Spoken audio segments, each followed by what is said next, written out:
his presence I take my stand. Thou prepares a table before me, even in the presence of my enemy. Anointed with oil, my head held high. I am who I am, no need to justify. Goodness and mercy follow my way, for I am who God says I am each day. Hello, everyone. Now, I had nothing to do with putting on I am. That was all God. That was not our generational turnaround podcast song. But I was talking to Ahmard, and my hand just went to it. So, welcome to Generational Turnaround Podcast, where we speak where we seek the truth, and then we bring you the proof. And the proof comes from our guests who are professionals in their fields, or they are giving us their testimony, or just to share. So, without further ado, hold on. Wait a minute. I'm going to introduce you to our special guest, Ahmard Vital. Hold on, okay. Let me bring Ahmard up.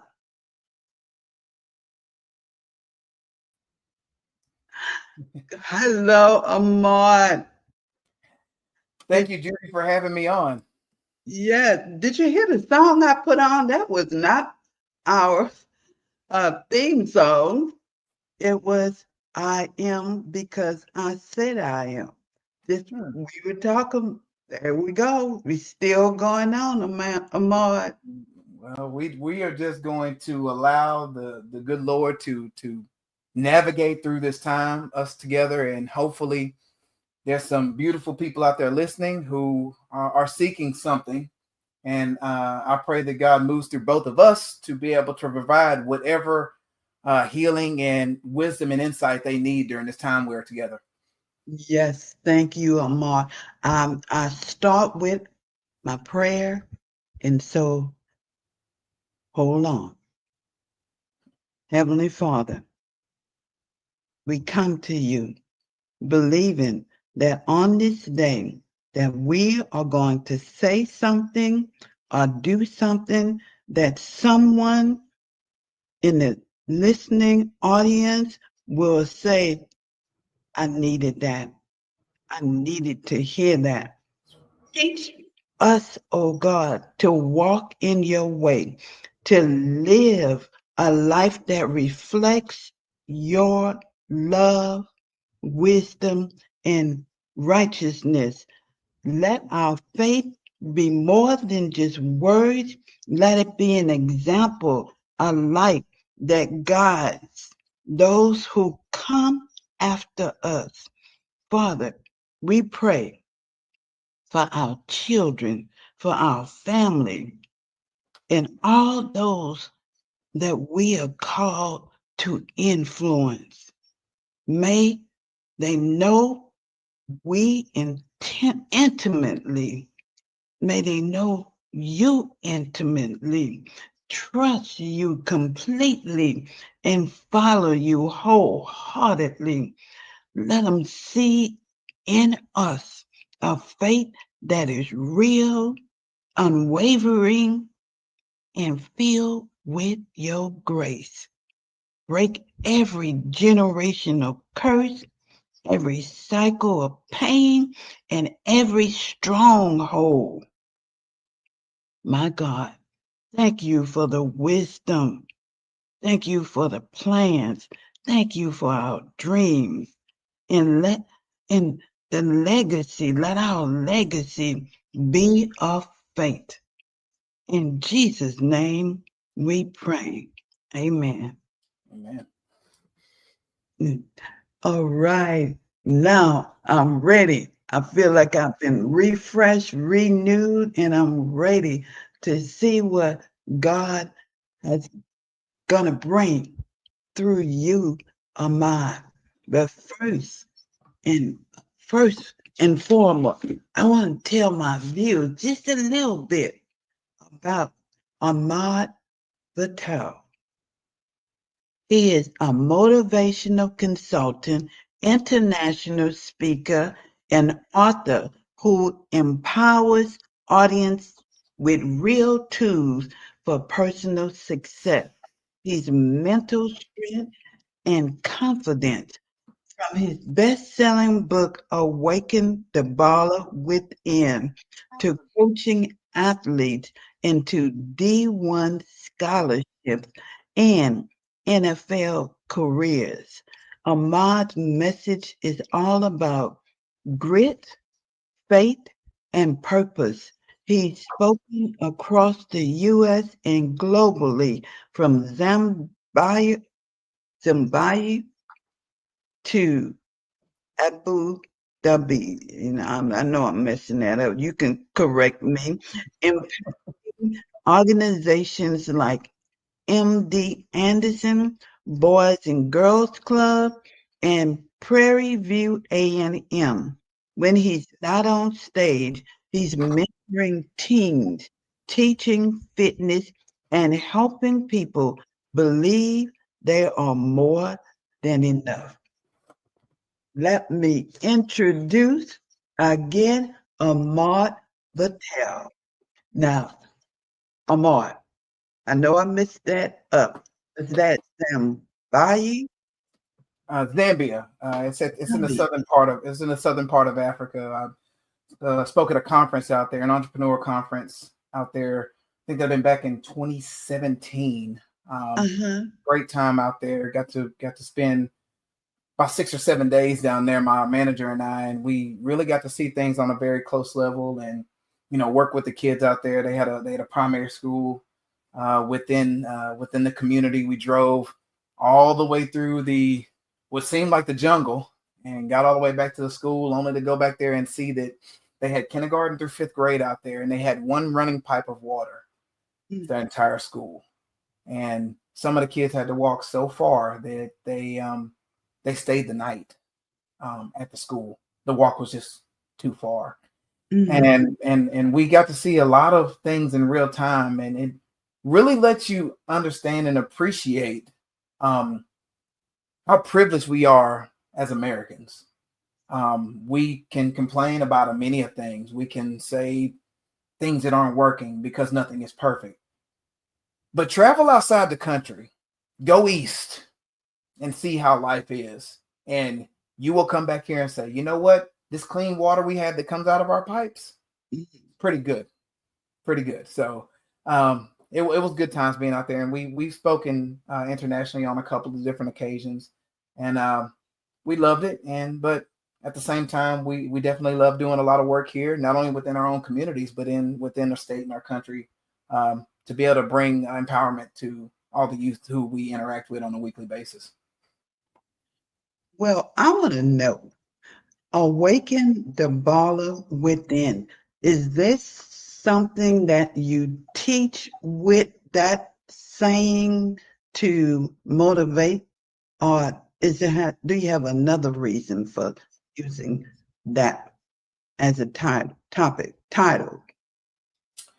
So Awaken the Baller Within was written back in 2011. It was my first published book. And at the time, I was going through a lot of tumult in my life. Actually, things were going pretty good for me. However, there was a moment whereas I should have been very excited, I should have been very blessed at the fact that I bought a house at 29, had a pretty good car, I had what will be called the American dream, but I had a relationship that went south very quickly, and to be honest, it probably was the first relationship I had ever encountered where I actually kind of leaned in on it and was like, let me try to do this right. And then it ended up falling apart, and I kind of went through a bit of a depressive state. And I just remember sitting in my house wondering, like, what am I going to do and how am I going to work through this? Because it was really something that I had invested in. And I just remember one night, I had that conversation with God, for those people out there, that dark night when, it's just you, God, and your thoughts. And the beautiful thing is that when things are going wrong in your life, you can't lie to yourself because it's just you. When you break down and cry and it's only you and four walls and your thoughts and your feelings all crashing together. I remember telling God, I said, I don't really think that I'm doing this thing called life well right now. And so with that said, if you wake me up tomorrow, I'll try to do things your way because my way's not working so well. And of course, we're still here. And I just remember at the time, I was a sports writer with Fox Sports doing college football recruiting analyst work. So I'm covering, the top athletes going to play college football and covering the process by which they go to play on the college level. But at the same time, me coming out of this depressive state, I had to hire a mentor. I hired a spiritual advisor. I hired just people around me who can pour into me and help me through this from not only a personal development standpoint, but from a spiritual standpoint. So, I'm reading the Bible more. I'm reading, Who Moved My Cheese? I'm moving As a Man Thinketh, all of the great inspirational personal development books that were coming out that had been out for some time. And I wondered, while I'm going through this new personal and spiritual development, how can I use this and also represent sports?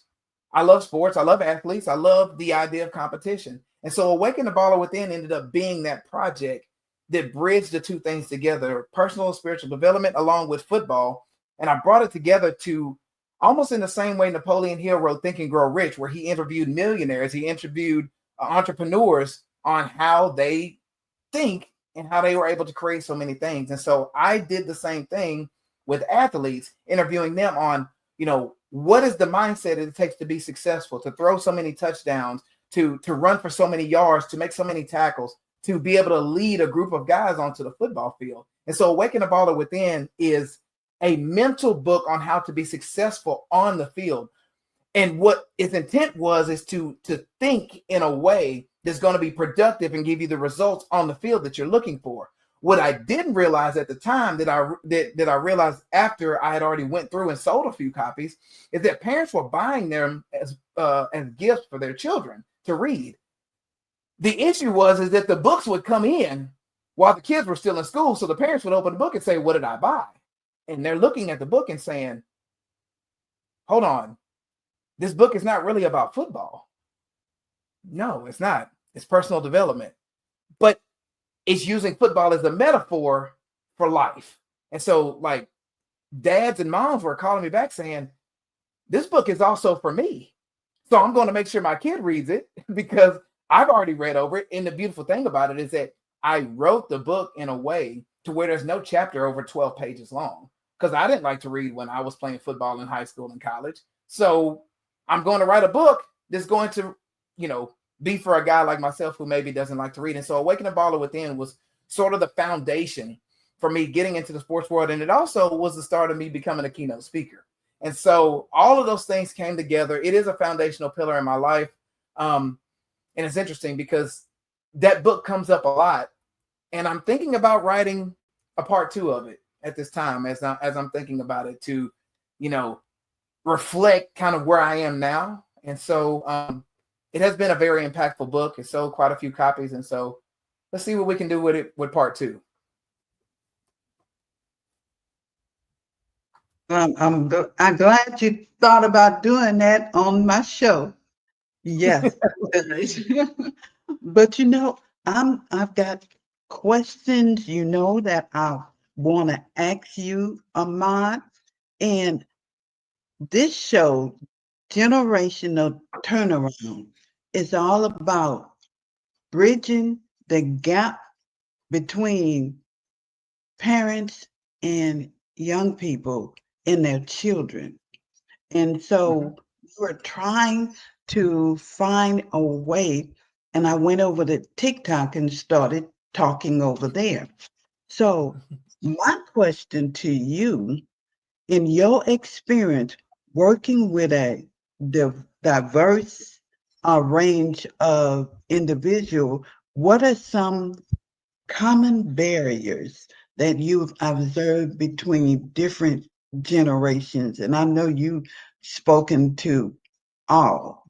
So what is the difference, and how can we effectively bridge those gaps to encourage understanding and collaboration?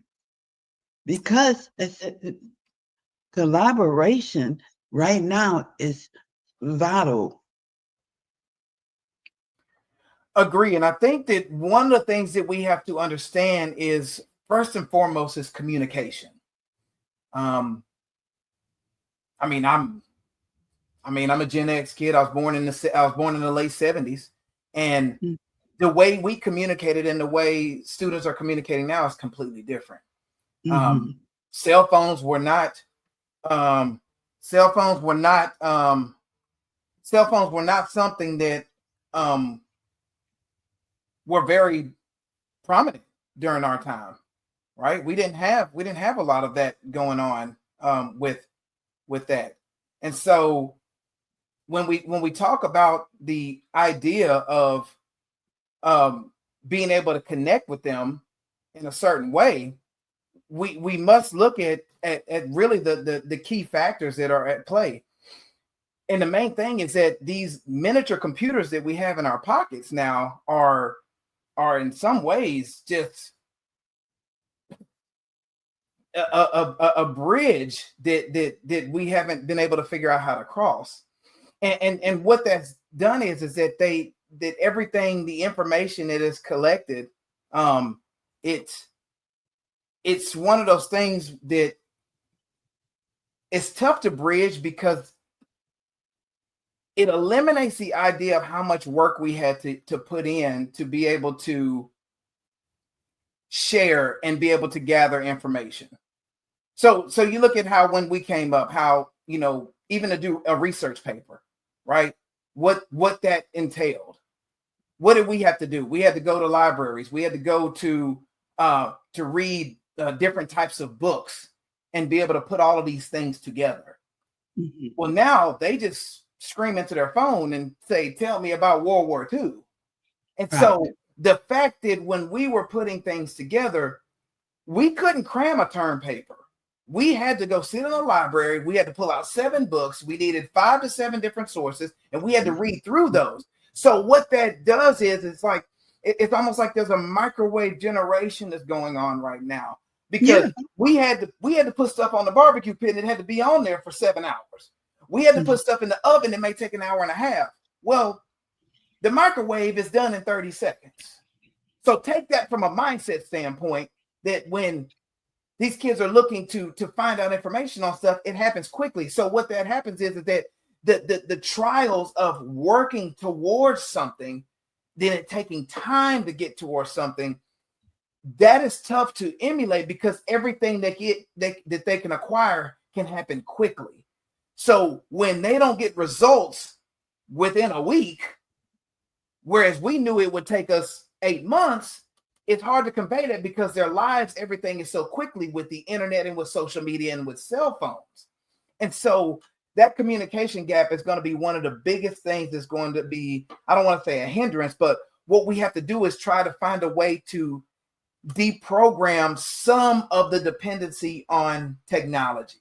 Meaning, hey, why don't we get out, put the phones away, and go touch some grass and actually talk to people in person, and not through via text or FaceTime or through Zoom or through a platform like this.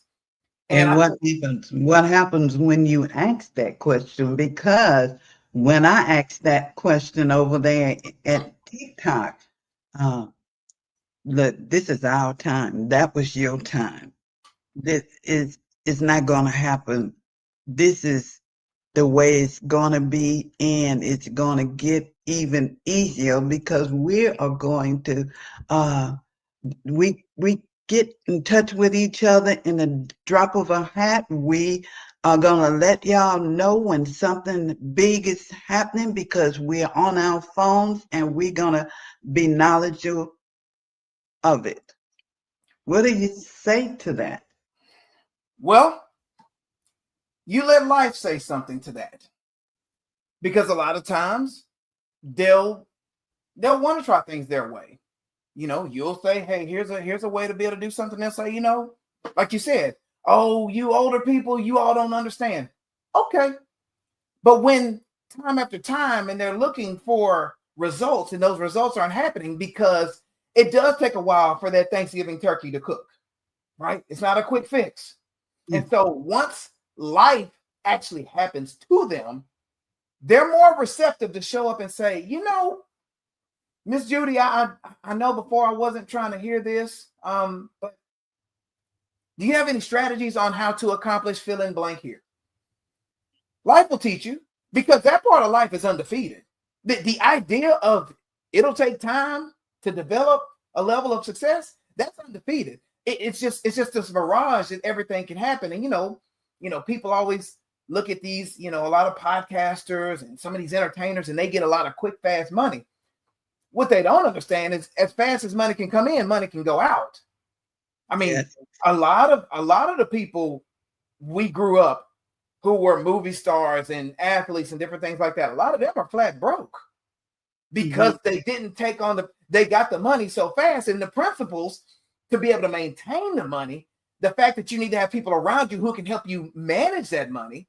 When you say, I figured this all out because I know too much, well, again, life will teach you that not only do you not know anything, but you need to have people around you who can help usher you through this thing called life, because life does not come with instruction manuals. And even when you talk about, you know, your parents didn't know anything either. They had to figure things out along the way.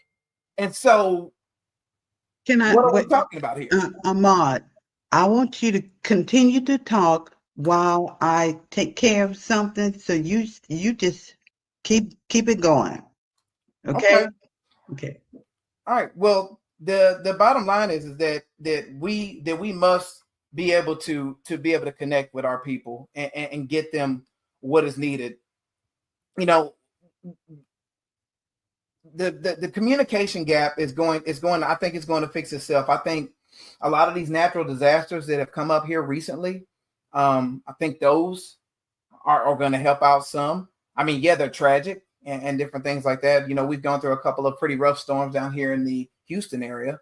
And, you know, when there's a blackout, guess what? There's not a lot of telecommunication. Most people's phones didn't even work during that time. And so the idea of having a family unit together, the idea of having community together, the idea of having strong churches, all of those things were extremely important. And so we need to understand and know that these barriers that you speak of, they're going to continue, but at the same time, they're also going to continue to get better, because we can't continue moving at the pace we are now when it comes to family commitments and us coming together as a unit to be able to collaborate and do a lot of things that need to be done. So I think the generational gap will start to soften up here in many different ways to get us to a place where we can you know, navigate through what our students are going through, because a lot of these young people, they unfortunately find their identities through social media and think that those friends of theirs are actually their friends, when in actuality they're, you know, they may be a real person on the other side, but if you never actually meet them in person, there's a lot of things that can come into play that are not going to be beneficial for them from a longevity standpoint. And so we have to continue to be understanding and see as best we can what they're going through, because when you don't have the work ethic to go along with what they are attempting and trying to do,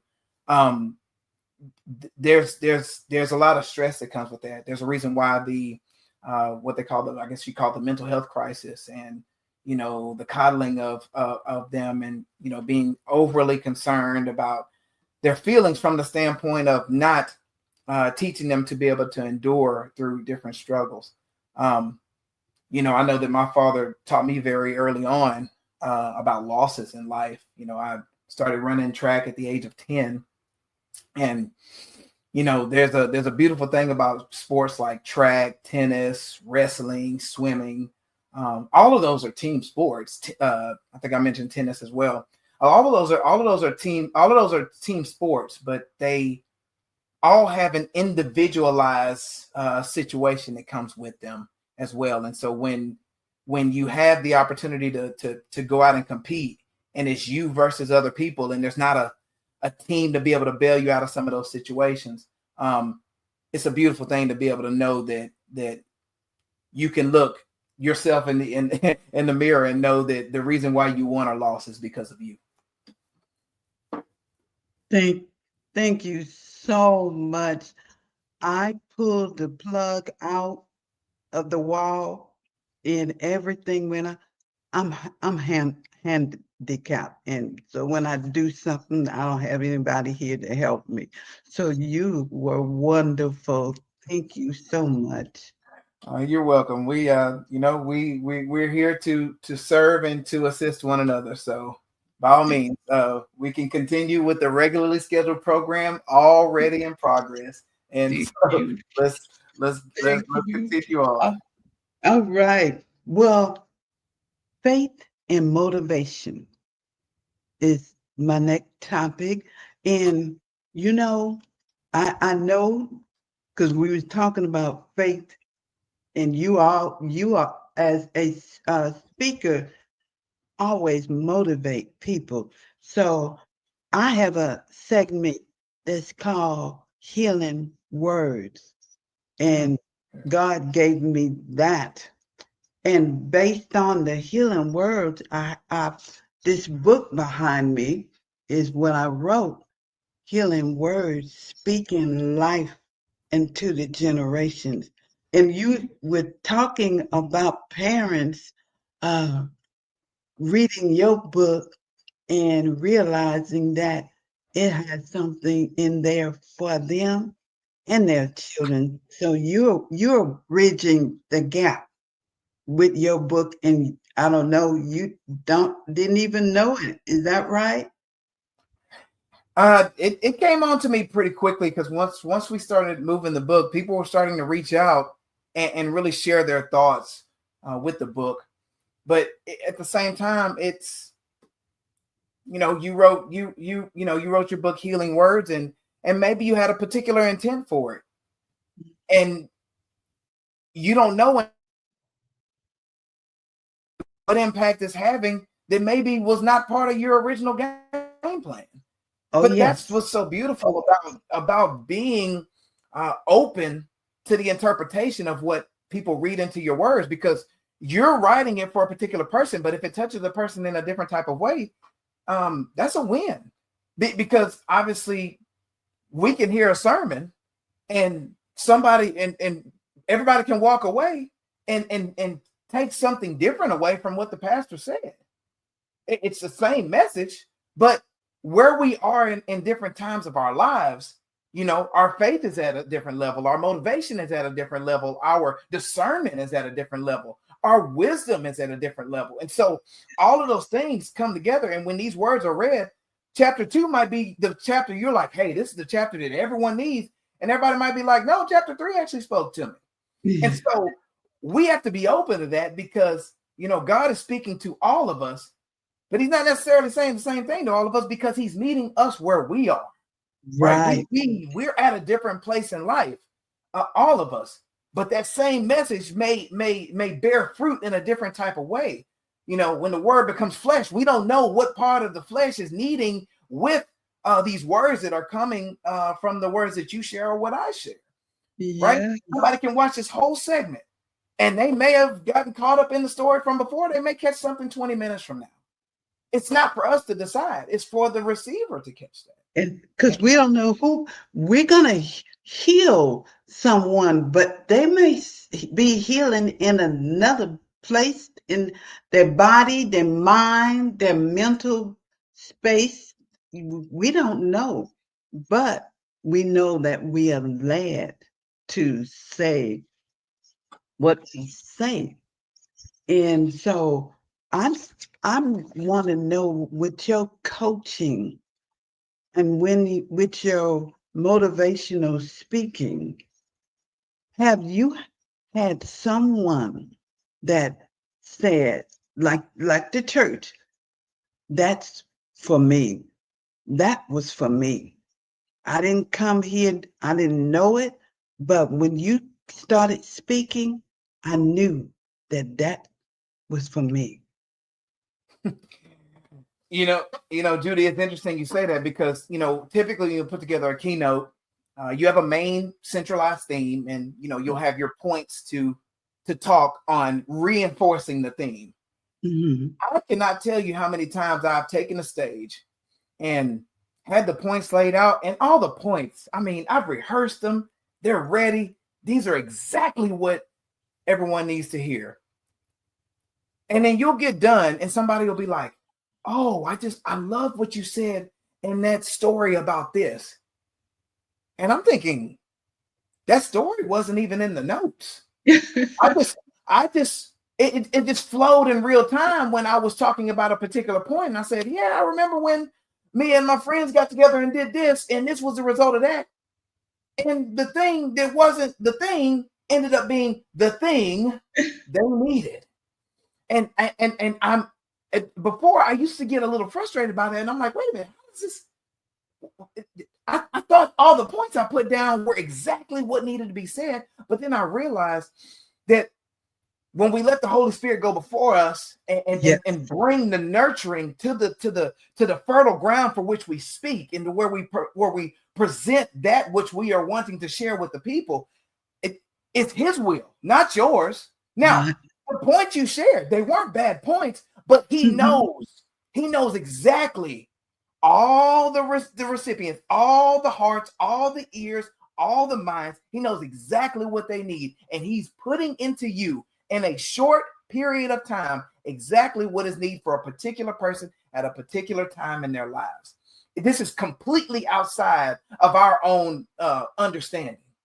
And early on, it used to confuse me, but the more you get into the word, the more you understand and be like, all right, Holy Spirit, this is your time. I've done all the preparation I can do. Now you take it from here, and you allow, the word to become flesh, and whatever that looks like, however that manifests in this moment, for what your sheep need, right? And I'm nothing more but a vessel, and I want to be in your presence and deliver what you want me to have your people to receive. And I've had people say, I wasn't even coming to this. I'm not supposed to be here. I was kicking and screaming, and my wife brought me here, and I met you. What about that, Mom? I mean, there's so many to throw out there where someone comes to you and they grab your hand and say, you are exactly what I needed. And when you left the house or left the hotel room, you just never know.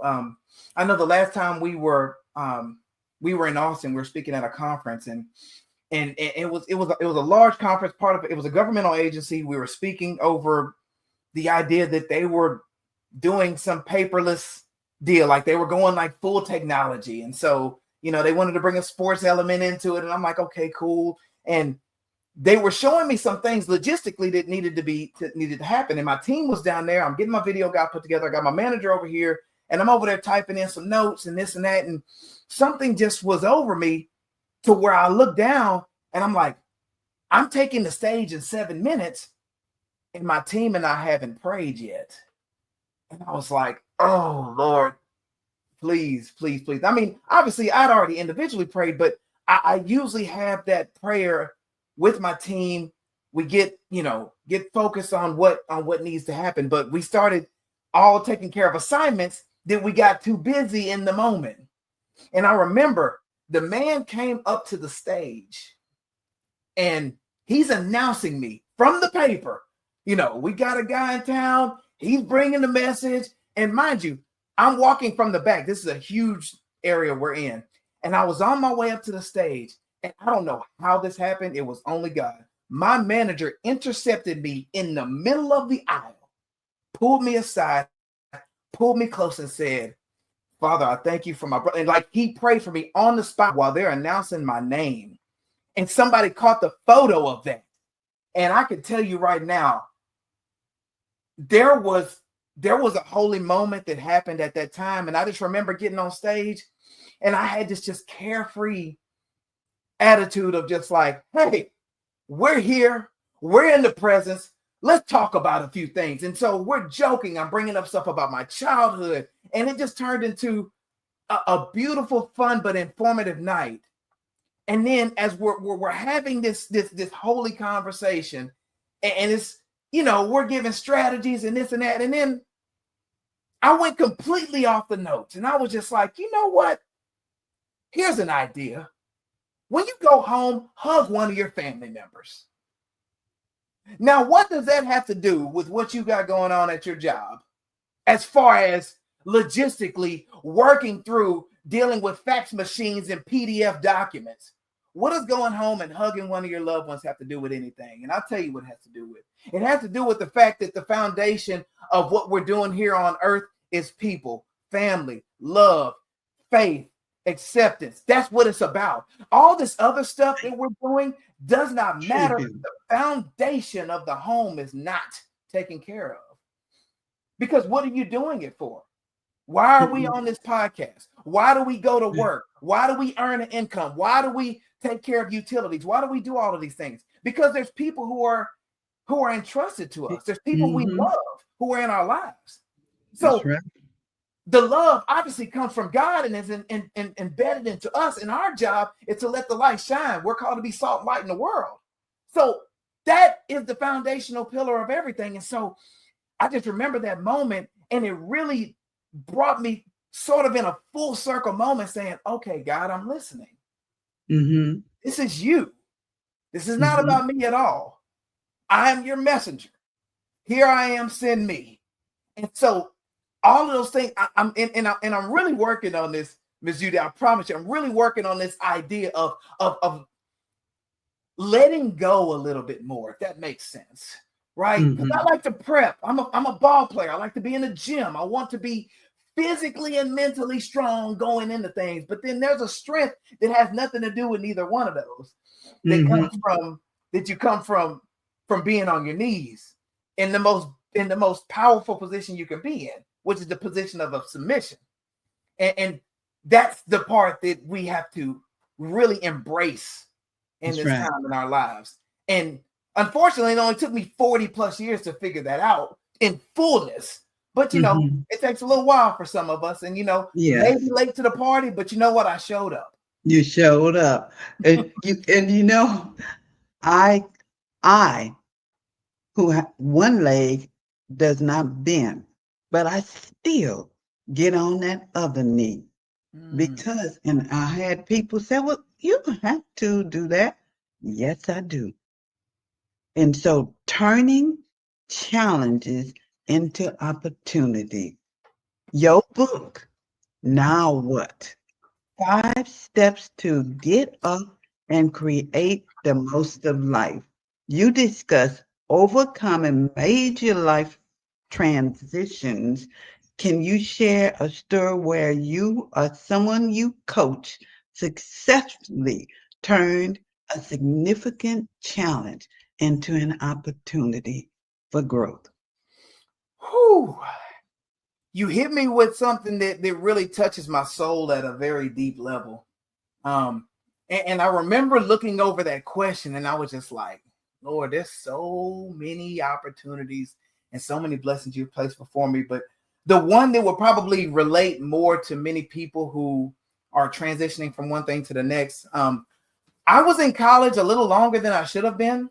I was in college for 6.5 years. My family, that's a joke in our family home. I laugh about it because, you know, it was like, at least I came away with something. But I remember I put myself through college working in sports bars and nightclubs, and I did some substitute teaching. Like I was just a hustler. I sold, you know, mixtapes. I mean, I was just entrepreneurial, just out there, just doing it all, but living it up. Not really living much of a godly life, but I was hustling. that's what I knew to do. And whereas I never really abandoned the gospel, I definitely wasn't living it. And so I was making an insane amount of money as a college student, like a bunch. And so, I mean, I came out of college with, you know, almost a five-figure account coming into the city of Houston. And so I come out of college with a journalism degree, because I've been a writer since the age of 14. And I just remember looking around for different jobs and wasn't really much biting at that time. And I remember eventually a job showed up, and it was at a community newspaper. And I was like, you know what? Let me think about this. And I remember, mind you, I just came off of a nightclub job where I'm making basically $100 to $150 to $200 a night, 4 to 5 nights a week. So do the math on that. That's pretty good money for a college student. Only to get a degree and have a company tell me they're going to pay me $10 an hour. No, I'm not doing that. That's not how this works. And I remember calling my father at the time, and I said, Dad, let me tell you what happened. This newspaper, now it was the largest community newspaper in the state of Texas. So it did have some prowess, but it's 10 an hour. I haven't worked for 10 an hour since I was 17 years old. We're not doing this. And my father said, oh, yes, you are. You're going to take that job, and you're going to stay at that job for 1 year. I said, Dad, don't do this. Like, I can't do it. I cannot do this. I cannot stay at this job. I cannot take this job. And he said, you're going to take that job, and you're going to stay there for 1 year to show other employers that you have stability and you can stay somewhere and be committed to something for at least 1 year. And he said, also, if you can learn to live at $10 an hour, you will never be broke again.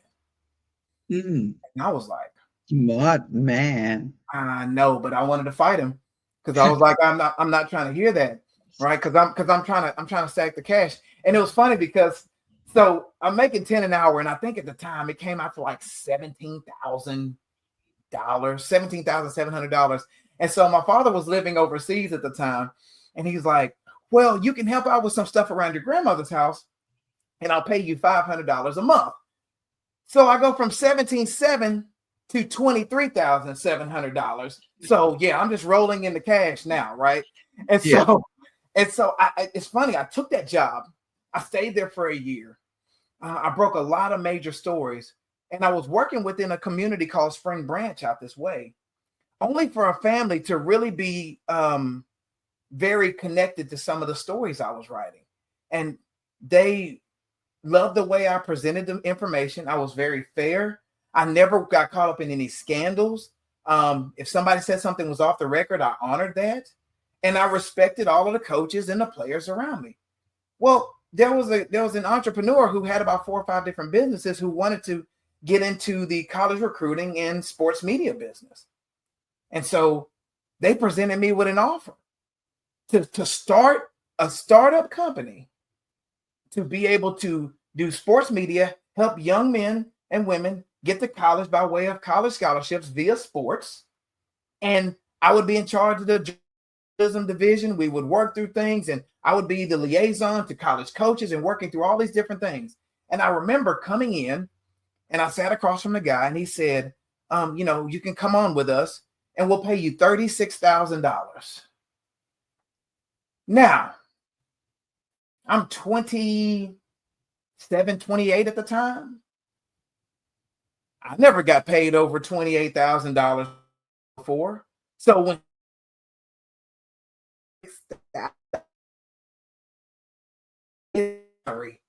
outside of college.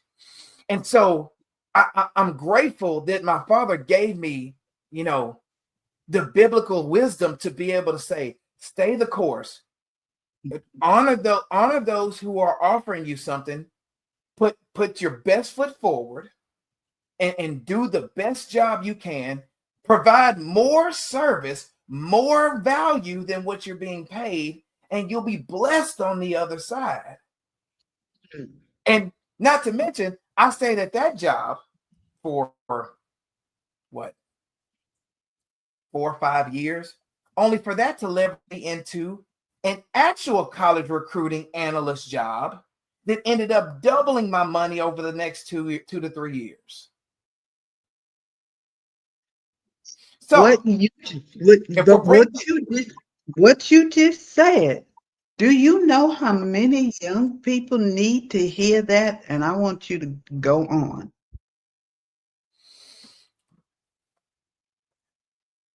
the bottom line is that you always provide more in value than what your paycheck shows.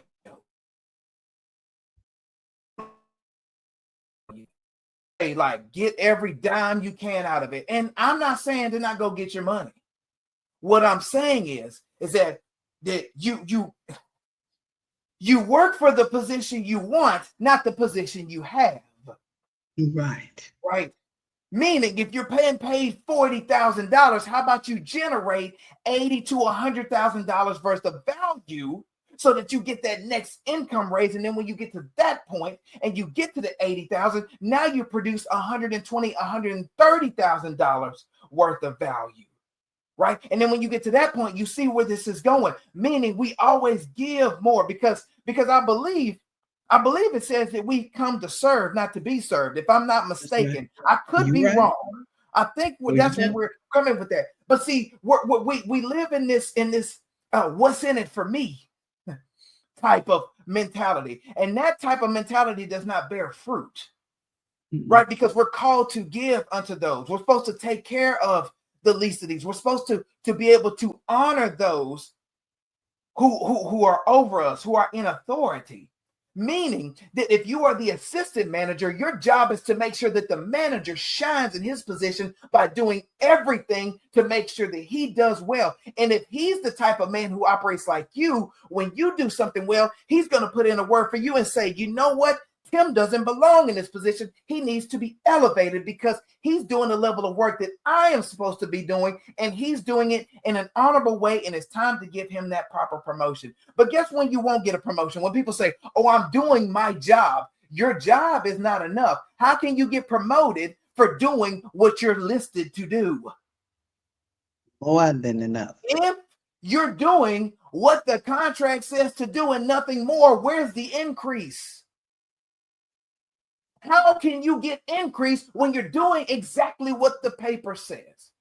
You're not going above and beyond. You're not bringing others in to be able to clear a pathway to make others great.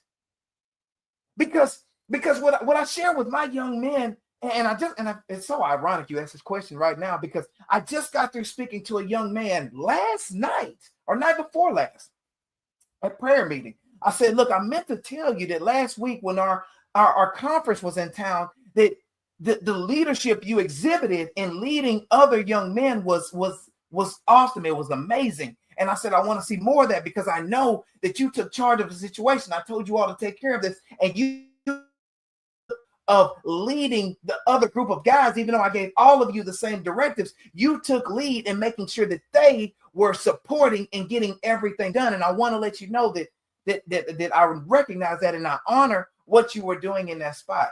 And I said, if you don't mind, I usually don't say that because I just come kind of off the top rope. If you don't mind, I'd like to lean in more on making sure that you continue to develop as that leader. And he's like, I do want you to do that. And I was like, now understand, lean in a little bit. Understand that brings a lot more pressure. That brings a lot more accountability. And that brings a lot more of heaviness on you because you have to take on the burdens. Because see, what I want you to understand is that when everything goes well, you distribute the praise to all those you work with. I said, but when things go awry, you say, you know what? I'll do better this time. That's on me. And so when we look at things from that standpoint and holding ourselves accountable, that's when more things can happen because everyone is operating at a level to be able to serve those who are just above them and to be able to honor those who are below them. And all of this altruism is just coming around, all of this servanthood, all of this washing of one another in a way that's going to bring everybody to a place where we're going to see great increase, great gains, and make sure that everyone is taken care of at a very high level. That is what I want from our young people. And I do believe, whereas I know that young people get a bad rap these days, right? They don't do this. They're too lazy. They don't do this and do that. But what we have to understand is that when we really look at what all is going on in society right now, generation of those who are in high school and in college right now, they're part of the revolution. They're part of the revival. They're going to restore all the nonsense that happened from the generation before the boomers and Gen X, right? They're going to come in. They're going to come in because see, the enemy thinks that he already got a hold of that generation, but what he doesn't understand is that those of us from the silent and the boomer and the Gen X generation, see, we were paying attention, right? We got to sift through what didn't work, and so now what he doesn't understand is that because now we're wiser, we're not over the hill, we're not too old, but guess what we do have? We have the understanding of what was, and we have the understanding of what's to come. Meaning our job, because the enemy only wants us to try to destroy us, to not give them the truth. And so our job is to be empowered.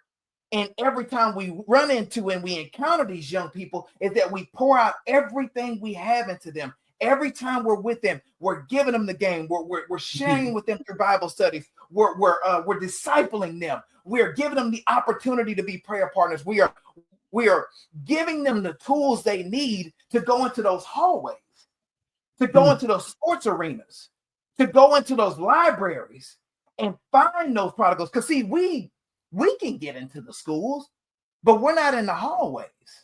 We're not in the gym. We're not in the locker rooms. See, they are there. So our job is to give them all that they need to go in and go and make disciples and share the good news. So that is where our role comes in, because the revival is going to come from them. That is an anointed generation we have behind us. And I've recognized that in my time in working with youth ministry down here in the Woodlands, Texas. This generation, there may be some crazies out there. There may be some who, are caught up in the feminism and all in every generation. But you know what? There's some on fire young people. We got young people down this way who are leading Bible studies. They're meeting in hallways. They're having fellowship in Chick-fil-A. Right? They're out there doing the work. See you at the pole, they're 80 deep. Right? Let me ask you something. Okay. So now for me, and I've talked to some young, when I read the Bible, man, when you read the Bible about David and Daniel and all that's in real time, is these young people right now. They are the Davids and the Moses and all of that. And if you just take the time and even share it with them and tell them about some of the characters who were in the Bible that was young like them, they're going to be able to see themselves. And when we talk about the role of the community, how important, you just said it, for the community to get in sync with these young people right now. Come to where they are, meet them where they are. I just had to throw that in there. What do you think? I believe community is not only what's needed, but it's a requirement. And it comes twofold. And I don't want to labor on this point too much, but it's worth saying. The community, the true community, starts at home. And that is the biggest struggle that we have right now in society. Is the fact that homes have been totally demolished at every level. I mean, whether it's, welfare, the feminism, no fault divorce, single motherhood, the feminization of boys, divorce, and all of these different things that the enemy has used to just destroy the family, right? there's just certain things that are just good. There's some strongholds on the family that are going to have to be restored. And as optimistic as I am, it is going to take probably 20 or 30 years to get the restoration of that going. Because the reason why we're dealing with all of this is because the families were completely broken, somewhere between the 50s and the 70s. The Great Society, and then you got the feminist movement again. And we've made it so easy for families to break apart through divorce, right? Mm-hmm. And this is uncomfortable to say, but it's the truth. We have to stop glorifying single motherhood, right? Yes. We need to stop that. I'm not saying that it's not going to still happen. What I'm saying is that's not a celebratory thing. Mm-hmm. And we need to get away from that, because what's ended up happening is it's created this weird gender divide between males and females, and the lines are blurred. I mean, half the time you ask half the people, we don't even know what a woman is today, right? Yes. And so there's just the whole thing. And so I think what's going to have to happen is families will have to be restored, but what we're going to have to do is we're going to have to make sure that the American church is strong. Yes. We got to bring back the old school, those deacons, right? Those old school pastors, you know what I'm saying? The elder women who used to come in with the hats. Can we bring that back for a little while? Right? Can we bring back some wooden pews if need be? And what I mean is, I'm not saying that those need to come back, but that old school spiritual attitude that we had back then, to where there was healthy discipline going on back then. You just couldn't just run around and say what you wanted to say. You couldn't just be reckless and just go. We're called to honor. We need to bring all of those back. And I think that if we get the church, because the family's going to take some time, because we got to get the mindset of women don't need men and men are just using women. We got to get that attitude up out of here. And that's going to take a while, right, to get rid of that. And we got to restore the idea that there's a small quadre of men populating the earth with a large subset of women who are having babies by the same, group of men. Like, we need to just break that stronghold of you all are worth well more than this. God loves you way too much for you to just be giving your body and your soul away in this type of way. This is not what we're supposed to be doing. You're right, Ahmard. But I'm gonna have to cut you off to give you 2 minutes to say what you'd like to leave my viewers with before we get off.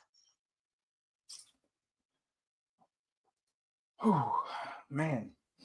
Well, first of all, I'm grateful to be able to share with you all, and I think that if I could share anything is that to close out with, we need to restore community, restore families. For those of you who haven't found a church home, please start looking around for something like that. To my young men out there, you are leaders. Stand up and not only become one, but act like you are. Ladies, you are valuable. You are loving. You are nurturers. And I want us to restore that part of our lives. Parents, continue doing exactly what is needed. It's not meant to be perfect, but just know that when you lead with your heart and lead with discipline, I think that good things can come from that. I don't want to complicate things here. I wasn't one of those known as an intellectual. I was just one who learned a lot of things along the way.